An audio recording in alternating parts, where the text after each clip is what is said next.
Let's talk about a Lange Söhne.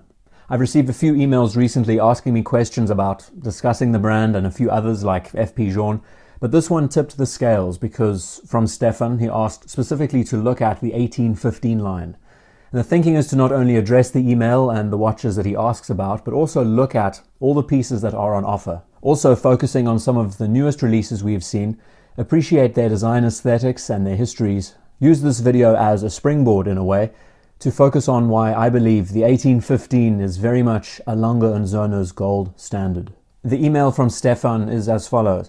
I'd be curious if you have looked at the 1815 and the 1815 up-down from a Lange Söhne, and what your design impression is, especially the 1815 missing half the number 6, or the up-down not having an 8 or a 4 on the dial, and those compared to each other. To me, the 1815 up-down looks more symmetrical than the 1815.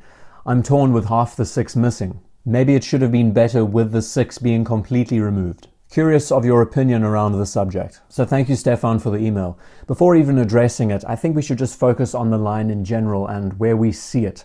I'd like to say that the 1815 line is very much a key component in Lange's catalogue, but we notice that the Lange 1 is the real star child. It's the model that re-established a Lange Söhne in the 90s. So quite rightly, it is one of the most important watches that the family makes.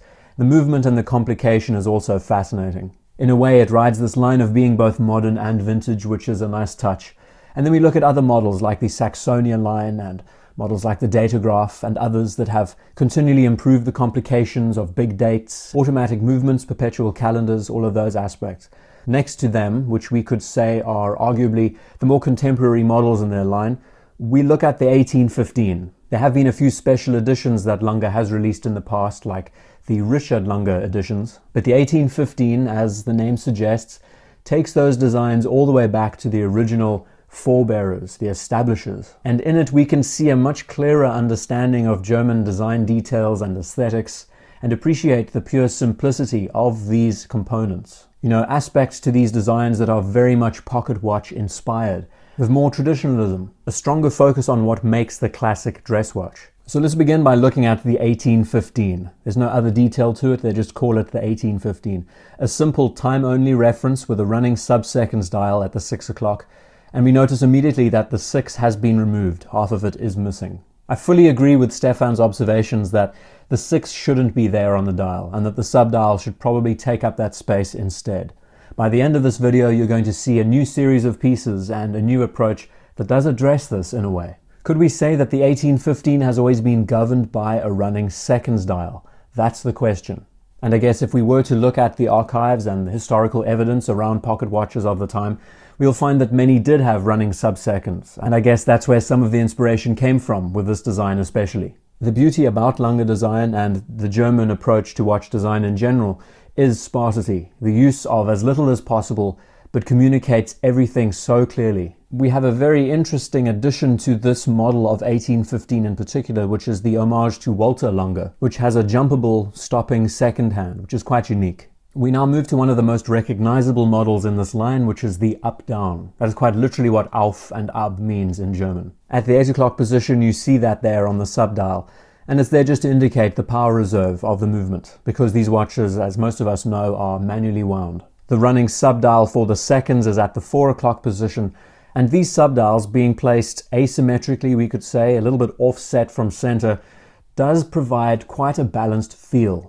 We notice a lot of the time that Lange does enjoy playing with offsetting and asymmetry with their dial designs. We've seen how effectively it works with models like the Lange 1, and in the 1815 line this is one of the key aspects. There is a much greater balance to this design, next to the standard running seconds that we've just seen. With the numerals being removed off the dial and having the sub-dials taking up that space, it looks much more planned, a lot more considered.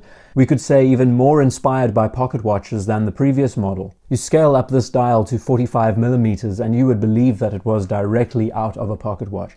And that is essentially the approach that all of these models aim to do, some more successfully than others, and this probably being one of the best in the line that we will be looking at. If I had to choose between the standard 1815 and this model, I'd be choosing this, and I can explain quite simply. The aspect to dress watch design that I really appreciate is the understanding of space and proportions on their dials. The issue that we find all too often is that a lot of dress watches are overly sized with no detail on their dials at all. So we can find that many of these high-end brands use 40mm sized cases, but the dials are sparse. There's no added text, there's no printing, there's barely anything. There might not even be a running seconds hand on the watch. So what the 1815 does so nicely with the large numerals, which just completes the face so much more, they add these complications in such a way that it fills up the open areas. It makes the watch look more vibrant but still restrained, if you know what I mean. And with such a basic aesthetic, you do want to enjoy certain aspects, like you do want to enjoy seeing running seconds or the power reserve when you wind it. It just adds to the wearing experience. Of course, most of us know that the movements are the real artworks here, but the dials are also very important. That's where I think the up-down wins in this category. To the 1815 chronograph, one of my favorite chronograph designs anywhere. What is it about it that speaks to me so much? Well, it communicates German restraint in the way the dial has been designed. It's clearly Lange all the way through it.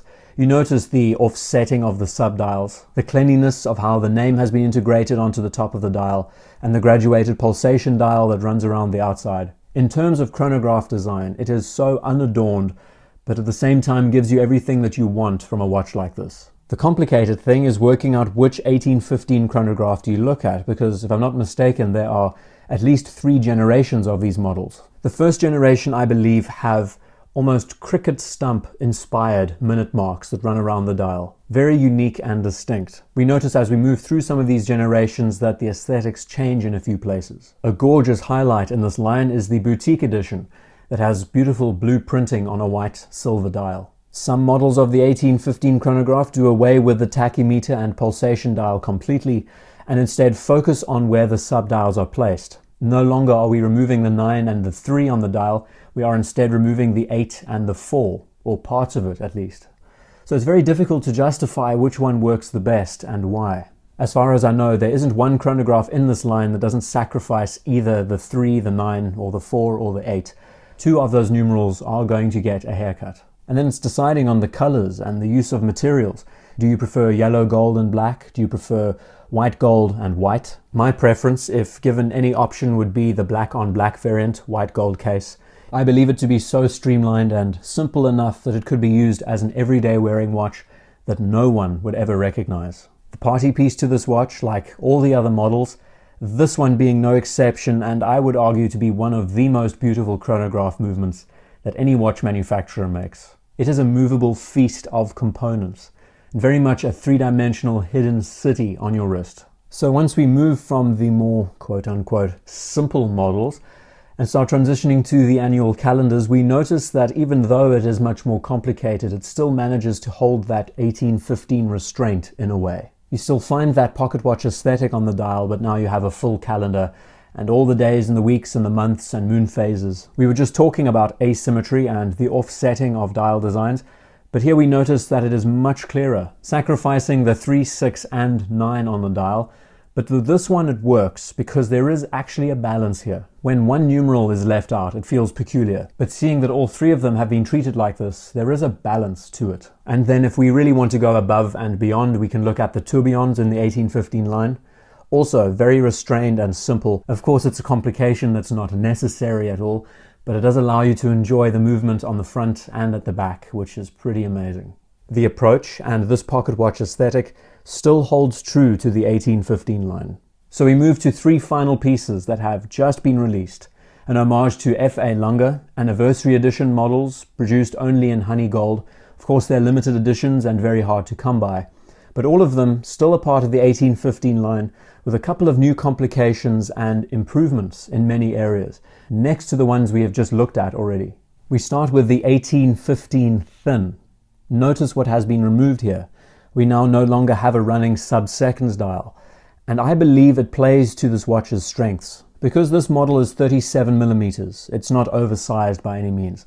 The way the dial has been addressed here, for its size, it's very appropriate. You get enough visual complexity on the dial from all of the numerals to need to worry about a running seconds dial as well. It's clean, it's symmetrical, it's without any kind of adornment, and I believe it to be very much the epitome of the 1815 dress watch. It is quite literally all you need with no excess. And as we transition over to the Rattrapante, which was a brand new complication that was released with this model, of course making it extremely collectible and sought after, the approach to this is so different next to the 1815 chronograph. No longer do we have offsetting to this piece. The subdials are actually vertically arranged, both of which taking up the entire area where we would see numerals on the dial, and it's all the better for it. Its dial architecture is so off the beaten track that I think many would probably not see a Lange in this. It could be easily mistaken, because at this point we are so used to seeing the offset subdials at the 8 and the 4 o'clock position. One of the standard features of this watch and the 1815 line in general is the 12 at the top of the dial. Without it being there, the watch does look strange. I would even say that it looks like a watch inspired by a much earlier time, even before 1815. We might even be looking at the 1700s. The black dial with the honey gold also is kind of peculiar. Is it complementary?